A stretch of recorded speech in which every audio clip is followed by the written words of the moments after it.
السلام عليكم ورحمة الله، أهلا بيكم في يوم جديد وفيديو جديد. يا رب كلكم تكونوا بألف خير.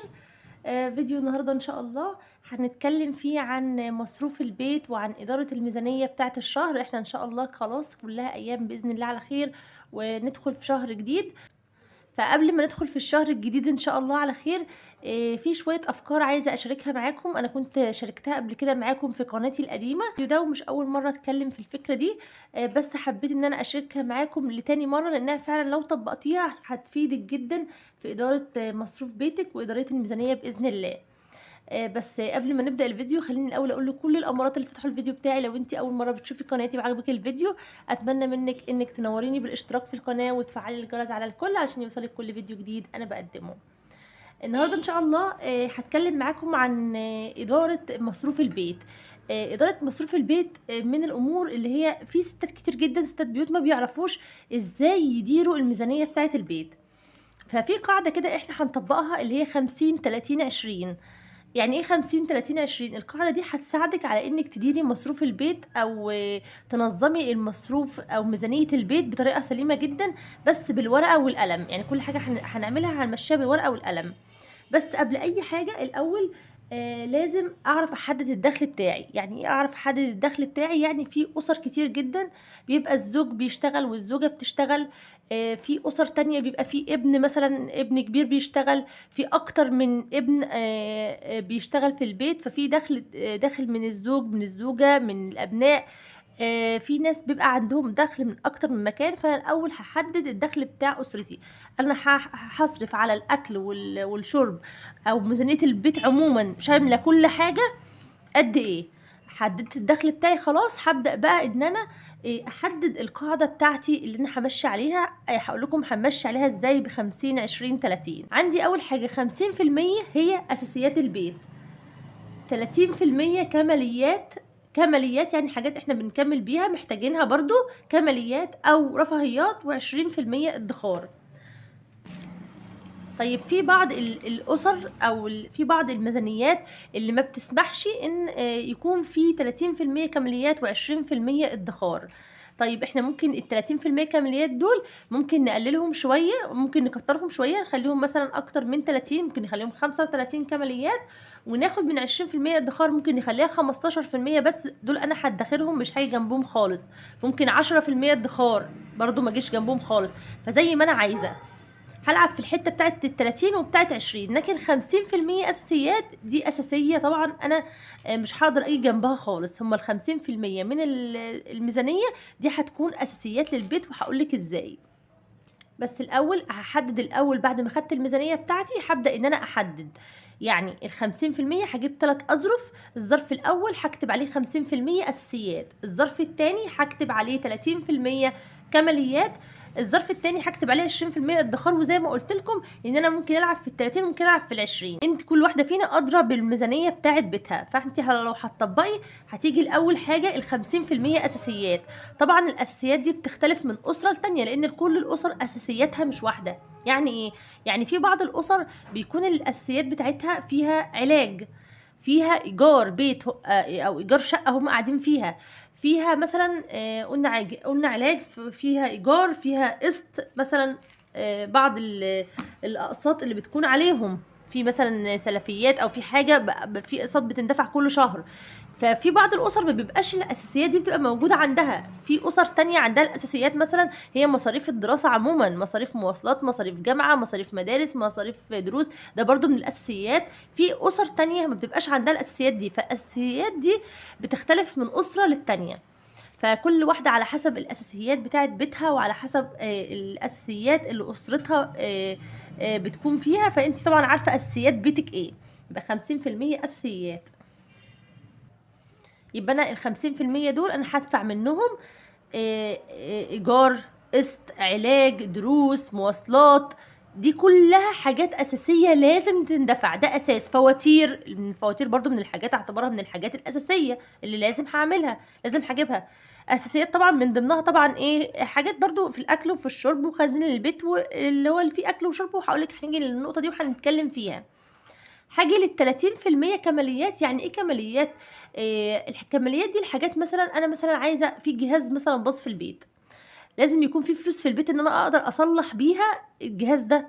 طب أنا محتاجة مثلًا عندي مثلًا حاجة باظت في البيت وعايزة أجددها، عايزة أجدد ستاير، عايزة أجدد الأنتريه، عايزة أبيض أوضة، عايزة أعمل أي حاجة، فالحاجات دي كلها باسميها كماليات. فأنا عايزة أعمل الحاجات دي، فأنا هاوفّر لنفسي أو هاطلّع لنفسي مبلغ من الميزانية هاكتب عليه كماليات زي ما قُلت لكم، ممكن يكون 30%، ممكن يكون إيه، أكتر من 30%، تاخدي من ال20 وتزوّدي على ال30 وتخلّيه معاكِ في ظرف على جنب لو حبيت أطلّع منه أي حاجة أعملها زي ما قُلت لكم دي باعتبرها كماليات، بس برضه ما بيبقاش برضه في غنى عنها. وال20% ادّخار دول أنا خلاص دول مش هاجي جنبهم خالص. طبعًا من ضمن برضه الكماليات لو في عزومات، طبعًا إحنا داخلين على شهر رمضان، لو في عزومات طبعًا باعمل حسابها. الكماليات برضه من ضمنها لبس العيد والكسوة اللي هي بتاعة الصيف أو كسوة الشتا، دي كلّها برضه من ضمن الكماليات، دي مش حاجات أساسية عندي، لأ دي من ضمن الكماليات اللي أنا هاحطها من ضمن ال30%، لكن زي ما قُلت لكم الأساسيات اللي هي 50%، ال50% دول الحاجات الأساسية اللي أنا لازم هادفعها. طيب أنا خلاص عرفت القاعدة اللي أنا هامشّي بيها الميزانية بتاعتي وهي 50، 30، 20. نيجي بقى إزاي هانفّذ الخطوات دي وإزاي هاطبّقها على الميزانية. عشان أعمل القاعدة دي أطبّقها على ميزانية بيتي وعلى مصروف بيتي، لازم هاعمل شوية خطوات كده، وهاعمل زي خطة مشتريات. لازم يكون معاكِ نوتة أو أجندة بتاعتِك أنتِ بت بت بت بتوض بت بتخطّطي فيها وتكتبي كل حاجة أنتِ عايزاها أو كل حاجة لازمة بيتِك في الأجندة بتاعتِك أو في النوتة بتاعتِك. لازم تخطّطي للميزانية بالورقة وبالقلم. فهابدأ إن أنا أعمل خطة للمشتريات. طَب المشتريات دي مشتريات البيت دي كتير جدًا، فأنا هاشوف الأول مشتريات البيت من أكل وشُرب. طب مشتريات البيت مثلًا من مصروفات لازم تندفع سواء اللي كانت للدراسة، دروس أو مدارس أو نوادي أو كورسات أو جامعة أو مواصلات، طبعًا حاجات كتير جدًا. المصاريف دي يعني بيندرج تحتها حاجات كتير جدًا، فأنا لازم هاشوف الحاجات اللي عندي إيه في ده كلّه. يعني في ناس مثلًا ما بتدرّبش عيالها، مش كل الناس بتودّي نوادي تدرّب عيالها، في ناس ما بتدّيش كورسات وفي ناس بتدّي، في ناس ولادها في جامعة وفي ناس ولادها صغيّرين. فأنا هاشوف في خطة المشتريات بتاعتي دي باقسّمها كده، باقسّمها البيت مصاريف البيت الأساسية اللي هي أكل وشرب اللي أنا هامشّي بيها وخزين، والمصاريف بتاعتي بقى هاشوف أنا مثلًا عندي مدارس، طَب المدارس عندي بتصرف معايا كام، عندي مثلًا جامعة، طَب أشوف الجامعة عايزة منّي كام، الدروس برضه هاشوف القيمة بتاعة الدروس اللي أنا بادفعها كل شهر. بالشكل ده كده أنا عملت خطة للمصروفات بتاعتي بتاعة البيت. لازم تعملي الخطة. بالنسبة للبيت أنا هاجي للأكل والشرب، قبل ما أجيب الأكل والشرب لازم أفتح دولاب الخزينة عندي، وكنت اتكلمت معاكم في الخطوات اللي ما بتخلّيكيش أبدًا تيجي آخر الشهر تحسي إن مصروف البيت خلص وأنتِ محتارة مش عارفة تعملي إيه. لازم تفتحي دولاب الخزينة عندِك وتشوفي اللي موجود فيه، وعلى أساسه تبدئي إنِّك أنتِ تكمّلي. تشوفي عندِك مثلًا قبل ما تشتري الخضار، شوفي عندِك بصل، بطاطس، طماطم، توم، شوفي الحاجات دي موجودة عندِك والّا لأ. لو عندِك هتكمّلي عليهم، لو ما عندكيش هتشتري، لو ما فيش خالص، بس أكيد كلنا بيتبقى مننا حاجات كده حتى لو بسيطة كمّلي عليها. يعني أنتِ لو في الأسبوع بتستهلكي مثلًا 3 كيلو بطاطس واتبقى عندِك كيلو، موجود عندِك كيلو أهو، لأ أنا هاجيب 2 كيلو بدل 3 كيلو مثلًا يعني. كمثال، عندي بصل، بدل ما أجيب البصل على بصل، لأ، أنا هاجيب أشوف المقدار اللي عندي قد إيه وأنا باستهلك قد إيه وأروح أشتري. فبلاش نجيب مشتريات على مشتريات. خلاص. ده بالنسبة لمصروفات البيت. بالنسبة هتعملي طبعًا كده مش في الأكل والشرب، مش باتكلم أي حاجة أنا محتاجاها بالنسبة للخزين، بالنسبة للأكل، بالنسبة للشرب، كذلك برضه هافرز التلاجة وهافرز برضه كمان الفريزر عندي. طيب تعالوا بقى الخطوة اللي بعد كده. علشان أعرف أطبّق الخطوة بتاعتي دي أو القاعدة بتاعتي دي، لازم في بعض السلوكيات كده اللي إحنا نعدّلها. يعني إيه إحنا نعدّل في السلوكيات؟ إحنا نعدّل في سلوكياتنا إحنا ذات نفسنا. يعني أنا مثلًا لمّا آجي أنزل أشتري حاجة، أشتري الحاجة اللي أنا محتاجاها، الحاجة المهمة بالنسبة لي، يبقى هاخد الأهم ثم المهم. يبقى أنا هاشتري الحاجة الضرورية جدًا مش الحاجة اللي أنا عايزاها بس. مش الحاجة، يعني أنا هاجري ورا الحاجة المهمة، الأهم مش المهم. يعني الأهم إيه، إن أنا أول حاجة أنا معايا الفلوس بتاعتي فهاشتري الأهم اللي هو الأساسيات بتاعة البيت من ضمنها الخزين البيت. هاشوف أهم حاجة في الخزين إيه، إن أنا يكون عندي مثلًا عندي في البيت بالنسبة للخضار بطاطس، طماطم، توم، بصل، دي حاجات أساسية. ما اروحش بقى اشتري حاجه تانية وانا واسيب الاساس ده، لا انا هجيب الحاجات الاساسيه الاول، وبعد كده ابدا ان انا اشتري اي حاجه تانية لو اتفضل معايا.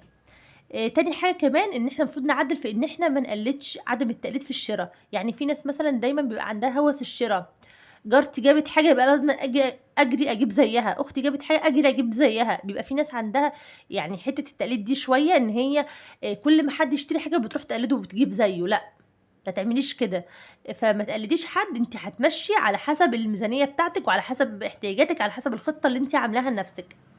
بعد كده التوفير كمان بالبدائل هيساعدك. التوفير بالبدائل ده انا كنت اتكلمت فيه برضو في الفيديو اللي فات تقريبا او اللي قبليه مش فاكره، ان انت وفري في البدائل. يعني البدائل دي عندك بتبقى كتير جدا. وانا ان شاء الله هعمل لكم فيديو عن التوفير بالبدائل، انك انت لو عندك حاجه، لو انت عايزه حاجه بيبقى لها بديل. يعني مثلا انا هشتري مكرونه، مش لازم ابدا اشتري المكرونه بتاعت الشركات، لا انا هشتري المكرونه السايبه. هشتري صابون للمواعين، اشتري الصابون السايب. لا، الصابون السايب ده بيعمل لي حساسيه في ايدي ومش بعرف، بيتعب لي ايديا. لا، في مثلا بتبقى عبوات كده بتبقى ب 40 جنيه. ال 40 جنيه دول بيعملوا معاكي 6 لتر. ال 6 لتر دول ممكن يكفوكي ازيد من شهر ونص. اقول لك هيخشوا معاكي في شهرين تغسلي بيهم المواعين. انت اللي هتعرفي انت توفري وتعملي كل حاجه. يعني الشهر هيقف عليكي ب 20 جنيه بس في غسيل المواعين، وايديكي مش هتتعبك ولا اي حاجه، ولا فيه هو اي ماده كيميائيه مضره ليكي خالص. وعملته معاكم قبل كده وان شاء الله هعمله معاكم تاني برضو. يعني في حاجات بدائل كتير جدا، هبقى اعمل لكم ان شاء الله فيديو عن البدائل ان انت تقدري انك توفري بيها. كده هتقدري ان انت تنفذي الخطه اللي انت عاملاها لاداره مصروف بيتك. ال 20% ادخار هقدر ان انا ادخرهم. لو 10% بس انا ادخرت الشهر ده 5% بس، ماشي، هي برضو هتنفع معايا وهكون انا برضو انا في الاخر انا الكسبانه. بس كده خلاص، هي دي الخطوات اللي حبيت ان انا اشاركها معاكم. اديكم بس يا دوب افكار كده ممكن تساعدك في اداره ميزانيه بيتك، في اداره المصروف. يا رب اكون افدتكم ولو بمعلومه بسيطه. ان شاء الله الفيديو يكون مفيد ليكم وتستفادوا منه. ولو كان عجبك الفيديو ما تنسيش بقى تشتركي في القناه وتنوريني بالاشتراك. واشوفكم ان شاء الله في فيديو جديد، والسلام عليكم ورحمه الله.